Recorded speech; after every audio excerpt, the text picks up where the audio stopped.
Disebut jadi penyebab sebenarnya Mario Dandi menganiaya putra pengurus pusat GP Ansor David, wanita berinisial AG, menjadi sorotan. Dirinya ikut terseret kasus penganiayaan lantaran disebut jadi penyebab sebenarnya sang kekasih marah kepada David. Terkait hal itu, AG kini ketakutan karena terancam dikeluarkan dari sekolahnya. Kuasa hukumnya, Mangata Toding Alo, kemudian berencana menemui pihak sekolah SMA Tarakanita 1 Jakarta guna mengklarifikasi keterlibatan kliennya.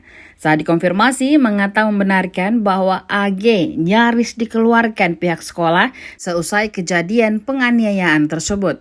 Sebelumnya diberitakan anak pejabat di Kementerian Keuangan RI terlibat menganiaya David.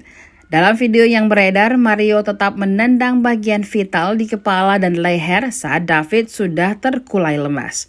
Kini David mendapatkan perawatan intensif di rumah sakit dalam kondisi koma. Kemarahan netizen dan masyarakat makin memuncak karena Mario masih terlihat arogan saat ditahan polisi.